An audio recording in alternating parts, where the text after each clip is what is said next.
Hello, I'm Colleen Gallagher, CEO at Onward and Upward, and you're listening to the Association Insights podcast, where each week we interview association leaders from across the country to hear how they're trying new things, taking big risks, and delivering value for their members. We'll explore the realities of what it means to work in and with associations and bring you the insights and inspiration you need to advance your career and make big changes at your association. Let's get started. Welcome back to the Association Insights podcast. I'm your host, Keatoney Hewitt, and today's episode is part of our Gen Z Insights series, brought to you by our friends at Highland. This series shines a light on rising Gen Z voices and the perspectives they bring to the association world and beyond. Today's guest, Alyssa Garcia, is a songwriter, audio engineer, and marketer who recently joined Matrix Group and is beginning to explore the association space. Alyssa, thank you so much for joining me today. Yeah, for sure. Thank you for having me. Awesome. Let's get right into things and talk about how you landed in this association world and what got you here. So I know you recently joined Matrix Group, and I would love to hear more about what has surprised you or intrigued you so far about being in the association space. For sure. So I started out with a music background, which is a little unconventional when it comes to entering the association space. And I found Matrix Group because of Joanna Pineda, who's our CEO, and really was intrigued about entering the tech space. And Matrix brought those two things together, tech and associations. And the only association experience that I've had is as a musician and a songwriter. I'm part of ASCAP. And ASCAP has helped me a lot in terms of registering my music and things like that, and helping with the governmental side of things that I didn't know. But I didn't really recognize it as an association. And now that I've joined Matrix and started shadowing all of these website redesigns and all of that stuff, it's like a front row seat to realizing that there's literally an association for almost everything. And that's the most incredible thing. I thought there'd be an association for just like contractors, period. But I started shadowing a website redesign, for example, for SMACNA, which is the sheet metal and air conditioning contractors, this national association, I think that's what it stands for. And then there's NIA, which is for like specifically insulation contractors. And they really do get specific because it matters. And I've noticed, especially with associations, they are very passionate about their members. They know everything they need because they are members themselves and they are these types of contractors themselves. And I think the sheer amount of support that they give is really inspiring, and I haven't seen anything like that. It's like, I was using this metaphor, associations are like mothers. They give you all that you need to be successful. They like nurture you and teach you things, and they're there for you when you have like problems and issues and need someone to talk to about it. It really feels like associations are mothers. So that's how I've thought of it. I love that. And we always say at Onward Upward, we're always like, there's an association for everything. And it's always so fun explaining it to someone who doesn't know anything about associations, because they're like, what? There's one for this specific industry in my city? And I'm like, yes, there's literally one for everything. So Andy, you briefly mentioned website redesigns. I would love to know more about what that has been like diving into that world and how that's kind of helped you understand the role that associations play in their industries. And you gave this example of a metaphor of them being like a mother and being that all-knowing bodies that have all that information, everything you need. But what does the website redesign aspect kind of expose you to in that space? Yeah, I think websites for associations are key for their members.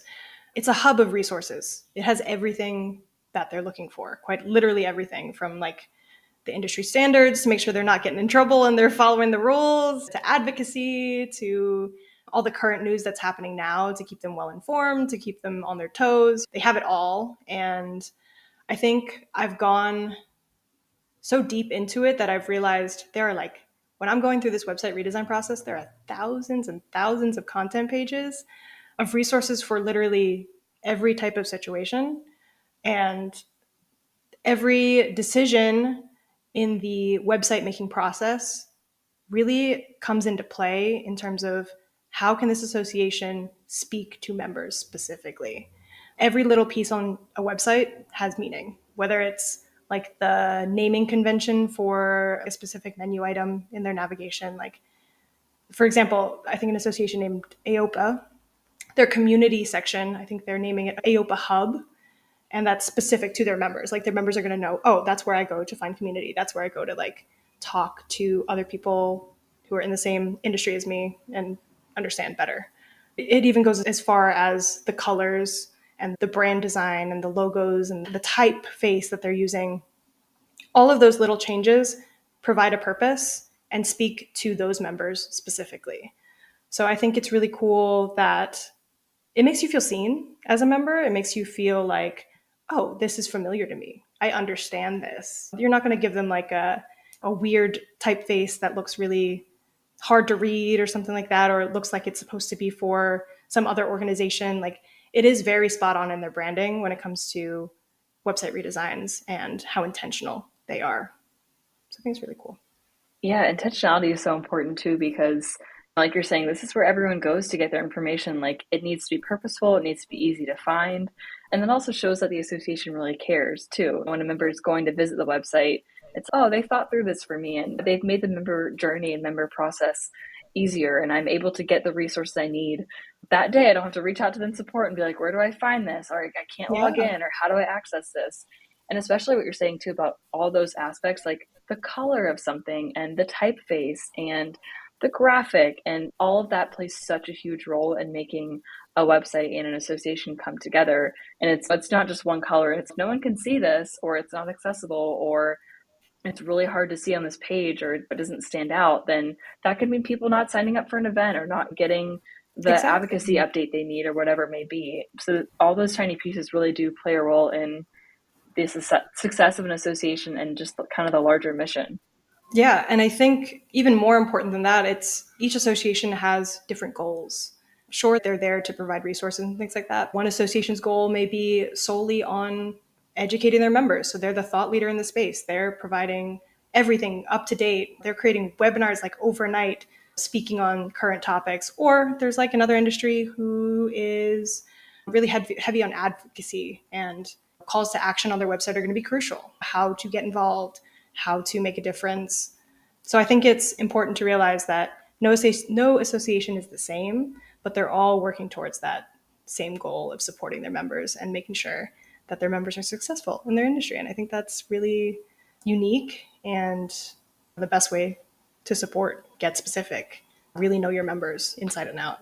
And that's so true, because at the hundreds of association websites I've taken a look at and seen over the years, you really are able to tell immediately, oh, advocacy is a big focus, or networking is really crucial.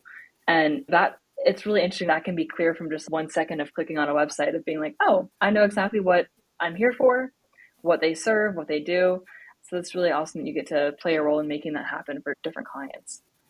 Yeah, it's fulfilling for sure. Exactly. I know you're relatively new to the association space, but I would love to get your take on one thing that you think associations can do better when engaging with younger professionals like ourselves. Yeah, I think it's an interesting space because as a younger person, and I'm sure there are a bunch of communities where we can convene about our interests and our hobbies and our careers that are maybe free. I think younger people do a lot of work on social media and creating communities there, and it's really accessible, but it's a peer group. It's a bunch of people who are similar to us, maybe have the same knowledge base as us. So I think where associations come in and where they can play a big part in the younger generation's knowledge of their industry is, again, being that mother, being that provider of resources, being the things that they don't maybe learn in school or can't learn from each other. I think that's where they really come into play. And it's intimidating for sure. Like, questioning as a young person, why should I spend money to join this association? And I think the key is just inclusivity, creating programs that speak specifically to that younger generation. The biggest thing I've really benefited from has been mentorship programs, connecting with those veterans who really know everything they need to know and they're willing to teach. That's the biggest thing, where it's sure you can step into a room and feel I shouldn't be here. I don't think I'm supposed to be part of this organization, or I'll just take a step back and listen and not really provide any feedback because I think they've got it. So I think the more that you include the younger generation and give them the chance to speak their perspective, the more that they'll feel like they belong in that space. And just like we're doing now, like giving younger people a platform to speak about associations, even if they are new to it or don't know much about it, they're lifelong learners. They're ready and willing and able to absorb all of that and share it with the generation after them. Incorporating that level of learning and that passing it on type vibe, for lack of a better word, is pretty crucial to making sure the industry stays strong and relevant and inclusive. It's important. Yeah, I feel like I could not have said that better myself. Mentorship is so important, and it really is. I love that you brought up the money aspect too, because a lot of Gen Z and younger professionals would be like, all right, I can get networking online for free, or I can join a social media group or an online networking group. So it really is up to associations to figure out how they market themselves and provide that value proposition of, no, here's how we offer something different, and here's how you can get the next step in your career or really level up what you're doing currently. So important. Yeah, for sure. Switching gears a bit, would love to touch on your background in music and audio engineering. I think it's so fascinating and interesting. I wish I had that kind of skill and talent myself.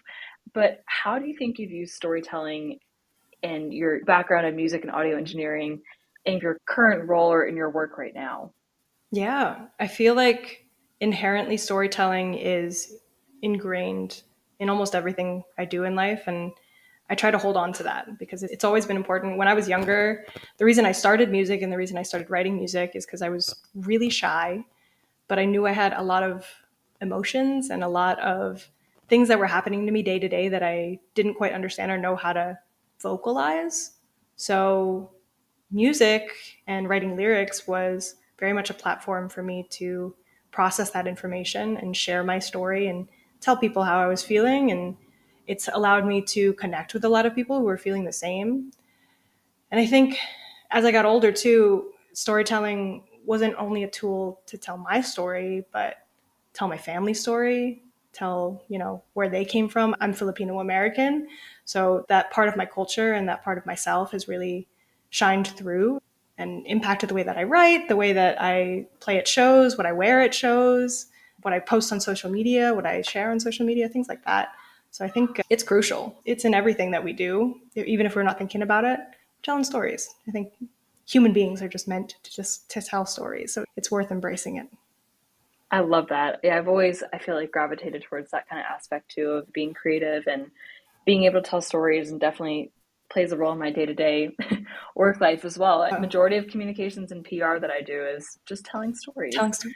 And it's nice to think about it in that simple way too, because that's really all we're doing. It can feel so complicated and there's so much going on, but really we're having a dialogue, getting to know people and sharing with the world what's important to us and what we think matters. It's the best way to connect with people because they can respond to like mission statements and things like that. But there's something special about like an informal just chat about who you are. That authenticity really comes through in your storytelling. It doesn't feel like it has to be like a certain way. It doesn't have to be like 5-paragraph essay like we learned in school. It's very much like, this is me, candidly. And I think people really respond to that very well. It helps them open up. Exactly. We chatted a bit about this over email, but you said there's an overlap, you think, between associations and the music industry when it comes to that storytelling aspect and building community.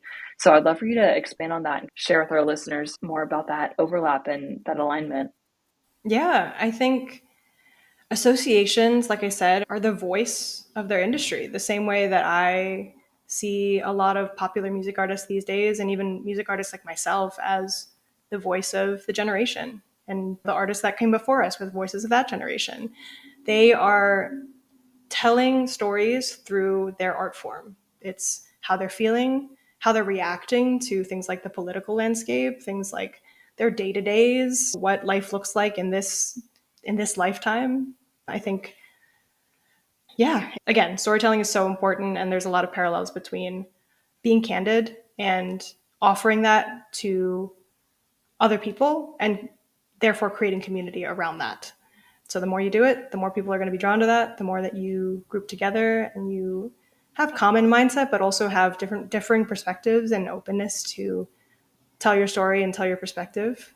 So I think that's important in life to just incorporate, but especially in associations in the music industry, especially in fields where you feel like you aren't really supposed to be there or you might not belong, you don't look like the people that are in that community. Storytelling is one way that you could connect. You could tell them something about yourself, and someone who lives across the country and looks way different than you might relate to that same thing if you just talk about it and tell them who you are. So true. I love that. Building off of that question, why do you think storytelling is so important to building that overall trust and loyalty and engagement, whether with music fans of a band or a songwriter or association members? Yeah, I think you can tell real quickly when there's like a leader or an artist or a band that you follow, and you can tell immediately when they're being inauthentic or when they're being like a PR manager made me say this.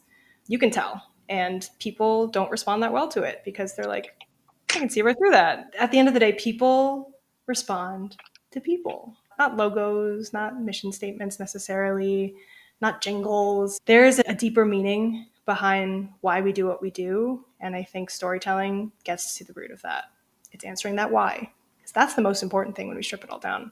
Sure, we can create organizations and create associations around the rules and regulations of an industry, but it's really why we do what we do that draws people to stay and to create community and feel safe in that space. Yeah, and going off your point about you can tell immediately when someone is not being authentic, I feel like that's even more true nowadays with social media and digital media platforms because it's not just someone, saying a scripted quote in a press release or in a news article or something or an email. Yeah. It's, no, I saw your video and I can tell from your mannerisms and your body language that was inauthentic. It's, no, I saw you on social media.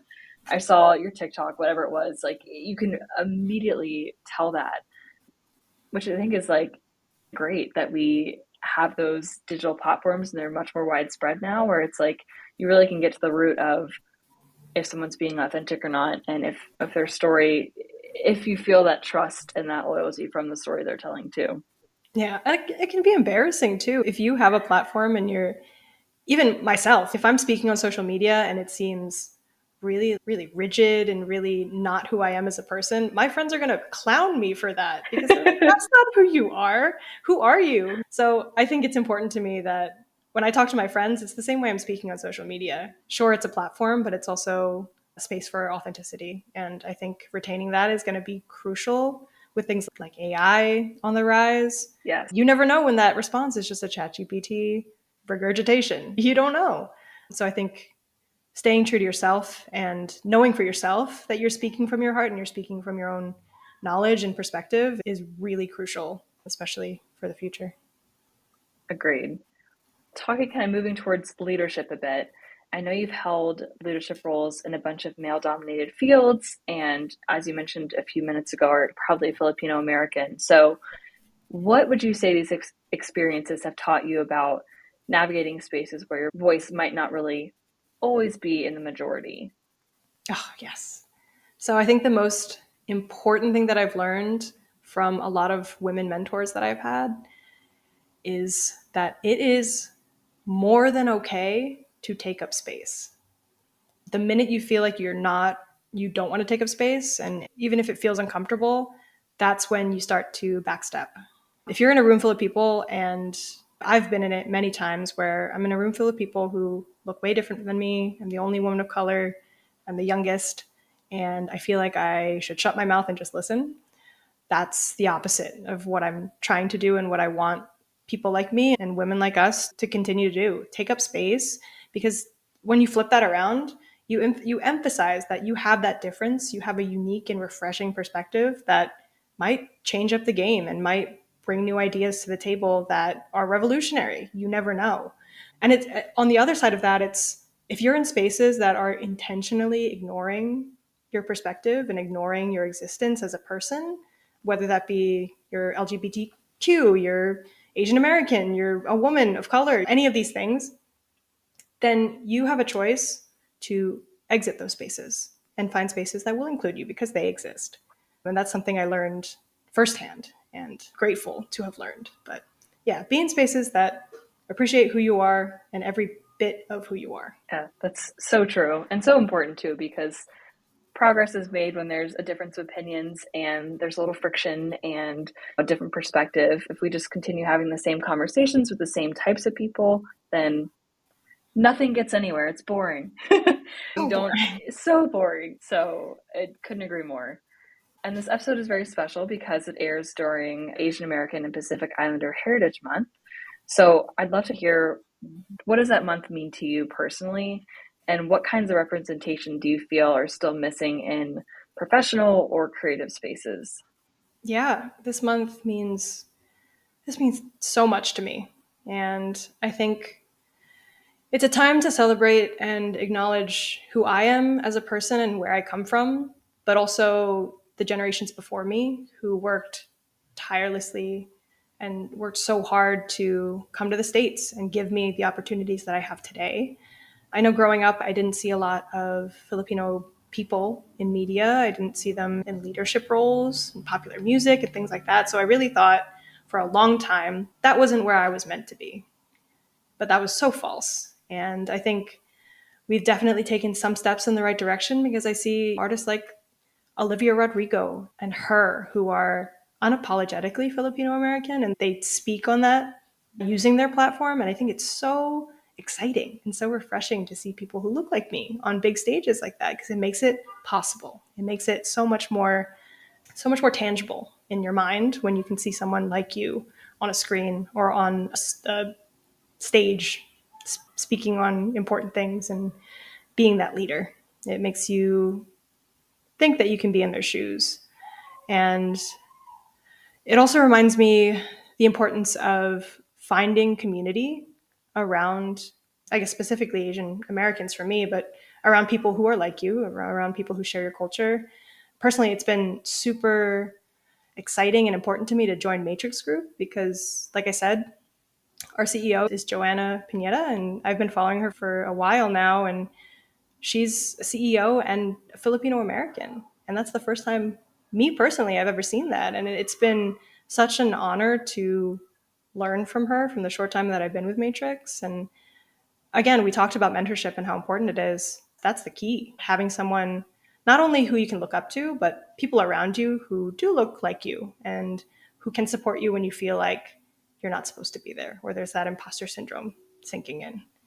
And you also asked about what we're missing in the professional space. And I think what I've seen firsthand in these website redesigns is pretty relevant. When there was a lot of political pressure to remove and minimize DEI programs, we have associations questioning whether or not to include that on their websites. And that was really shocking to me, really sad, considering all we've done so far to have DEI be a thing in the first place. I think it's a real step in the wrong direction to have that political pressure to minimize them or remove them. So I think it's important for a month like this to remind us how important it is to acknowledge culture and inclusion in every space we exist in, including association spaces, and pushing for those DEI programs, even though it might be a little intimidating in the face of that political pressure, I guess you could call it. Continue to take steps in the right direction, even in the face of adversity. And even if it's scary, I think the generations before us did the same things, and history kind of repeats itself, but I think that can be a good and a bad thing. It's repeating itself in the sense that we're championing our differences and championing the importance of culture and embracing those differences. Exactly. And it's so important too, to going back to your kind of initial point about representation and seeing yourself in a leader, seeing yourself in a manager or a boss in the professional space. And also, like you mentioned, like artists like Olivia Rodrigo, or seeing someone who looks like you and shares your passion for music and has that connection to. I feel like that's so important too, is having that representation of, oh, we share this common passion and you look like me. And it really goes far to make people feel not only inspired, but also like they're celebrated and appreciated. And oh, I can do that too. Like, I'm not just limited to these jobs or these hobbies or these spaces. I can do literally anything. And it's so great that with Joanna, you're able to have that mentor as well and have that mentorship relationship, which is so important for, I'm sure, your development professionally, but also creatively and as a human overall. To have that representation on a day-to-day basis is great. Yeah, it is. It's life-changing, to be honest with you. And I don't mean that lightly. It's, again, the first time I've ever seen it. And Joanna is such a person who is willing to teach and willing to share not only about our industry, web and tech, but as a human being, as a woman leader, as a business owner. There's so much to learn, and we need more Joannas in this world. I hope she hears me say that, because it's true. But Joanna, yeah. shout out. Love it. Wrapping up our Gen Z Insights questions here with, what is one thing you wish people understood about being both a creative and professional in the traditional workplace? This is a good one. So I think after graduating college and going to school for music industry and recording, I was really scared of entering the workforce and not finding a job that would sustain me. And I figured there would be some kind of like negative connotation going to school for quote unquote just music. And I'm grateful that I found workspaces that invited that creative side of me, that didn't look at my resume and go, no, you didn't even study this. Why would you be here? They exist. So I think it's important to find those workplaces that will teach you if you're willing to learn, and reminding yourself that you can be a creative and a professional. Those things don't have to be exclusive. And for the longest time, I thought that. And it really takes, again, a good mentor, a good community, a good workplace with coworkers who embrace your unique qualities and use them to your advantage, use them to their advantage, use your strengths. When it comes to website redesigns, I have, again, a lot of background in creative design, my creative eye. People ask me my opinion on the way, for example, a homepage is laid out. And that's really refreshing. And I think, yeah, it really does come into play in terms of bringing your creative side to your workplace should not be exclusive. Yeah, I love that. And I feel like what you're saying too about transferring industries or careers too, like that's so becoming so common. I feel like with Gen Z, I have so many friends who are working at a place that's completely different than what they studied in school. And that's fine, because majority of skills are transferable. And it's important also, I think, to have those different perspectives. And someone who maybe has a background in one industry working in a completely different one, it's, no, you bring a really unique perspective and a lot of value, especially when it's a creative industry or space as well. Those skills are so transferable into any sort of workspace. We always, it goes back to storytelling. If we're talking about, we always need storytellers, no matter what, no matter where you are, whether you're in a classroom, whether you're in a political space, like storytelling is just so integral. So it really does play into the traditional workplace as well too. Yeah, definitely does. We can't forget that. Exactly. I have some Gen Z just for fun questions that I've created to help us feel nostalgic and think back to the early 2000s. So first question is, what was your favorite TV show growing up? My favorite was, I have two favorites. One animated, so Kim Possible was like one of my favorite shows and still is like one of my comfort shows now. And Hannah Montana was another one. I feel like I really liked the duality of woman, that she could live a normal life but also be a hero and a rock star. I was really drawn to those shows as a kid. I was Hannah Montana for Halloween like 5 years in a row. Kid you not. Love that. It was my favorite show. I went to her concert. Like, I literally was obsessed with her. With the Jonas Brothers opening? Oh yeah. Oh my God. My parents like saved up their money, and like that was my big birthday gift for my 6th birthday. And I went, I basically freaked out, and it was the peak of my childhood, honestly. It was seeing Hannah Montana and Miley Cyrus. Love that. That's so cool. I'm so jealous. What is a nostalgic snack or food from your childhood that you still love? Ooh, I would say there's this Filipino dish called arroz caldo, and it's like a rice porridge with ginger, chicken, and slow cooked. And it's literally the most comforting food you could ever have. My mom used to make it for me when I was a kid, whenever I was sick or it was cold out. And even today she does it. So I think it's just like a consistency in my childhood into now. I'm craving it as we speak. Me too. I've never heard of it before, and now I'm hungry because it sounds delicious. And I love the thought of someone making me food as well. That sounds great. If you could bring back one trend from the 2000s or early 2010s, what would it be? Okay, I don't know if this is a niche one or if everyone had this experience, but my friends and I used to GIMP like all the time. Have you heard of GIMP? No. Okay. Maybe I wasn't a cool kid and maybe I didn't. No, we were definitely not the cool kids. So GIMP it's like this, I guess, plastic weaving material. So it might have a different name these days, but it was GIMP back then. So we would spend hours just weaving these like little bracelets and little keychains out of GIMP, just gossiping the heck out of all of our other friends, just like mindlessly creating these little keychains. I think some of my friends would even sell them at recess. I loved that stuff and I miss it because it was so simple to just focus on this one thing and weave this one thing. And there were cool little designs that you could look up online and all these different colors that you could use.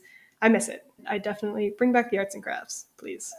Agreed. I was really into like duct taping stuff. Yes. Like, I remember the like duct tape wallets and I also got really into like finger knitting. That Oh, was my cute. jam. I would make like scarves and stuff. No, I agree. We need to bring back the early 2000s crafting trends. They're so therapeutic too. You just sit with your friends and create stuff. And some of us had a side hustle and would try to sell it at the playground as well. Mm-hmm. Bedazzling was another. Oh yes. Oh yes. What is your go-to TikTok or Instagram kind of scroll rabbit hole that you go down? Ooh, there's an artist. Her name is Rachel Sandy. On TikTok, I think she's on Instagram too, but I think she's a genius. She is this girl boss recording engineer who basically takes popular artist songs vibes and creates a whole original song that sounds just like that artist. And she starts off every video like, oh my gosh, Adele fans are so dramatic. Adele would release a song like this and they would go crazy. And she plays this song that's completely original that sounds just like something Adele should sing. It's magic, and I think she is incredible, and there's nothing like her. Everyone should go follow her. Rachel Sandy is her name. I will have to go check her out. That seems right up my alley. That's so fun too. Yeah. I feel like there's so many good like creators and artists and stuff on TikTok who will impersonate different celebrities, or again with like songwriting and stuff, where I'm like, everyone is so talented. I'm like, everyone makes me feel so not talented today. Final just for fun question, and it's to finish this sentence. When I log off for the day, you'll probably find me getting outside and playing with my dog. My dog, love it. Her name's Mitzi. She is my daughter. She has so much energy and she's very affectionate. I love her so much. She's my life. She's my blood, sweat, and tears. She's a Shih Tzu, so she's like a tiny little baby. Aww. But that's the best part of my day, I think, because I sit at a computer all day.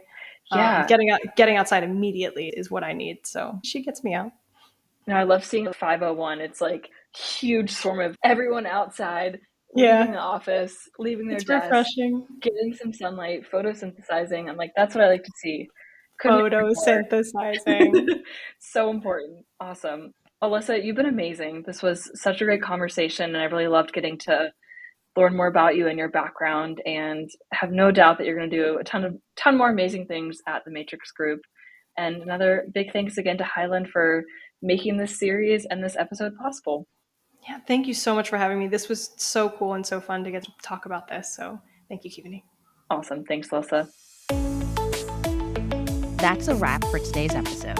The Association Insights Podcast, previously known as the Association 100 Podcast, is a production of Onward and Upward Marketing and Communications, where our mission is to make associations and nonprofits the go-to source in their industries through earned media and thought leadership. This podcast is an extension of our newsletter, a bi-monthly collection of best practices, top trends, helpful ideas, and smart strategies delivered straight to your inbox. Have you undertaken a big change at your association? Or do you have some words of wisdom from the trenches of association life? We want to hear from you, and so do our listeners. Drop us a note at info@onwardupward.com. That's info@onwrdupwrd.com. Be sure to subscribe, give us a 5-star review, and share with your friends and colleagues. We're available anywhere podcasts are found. Come back next week for more association insights and inspiration. Thanks for tuning in.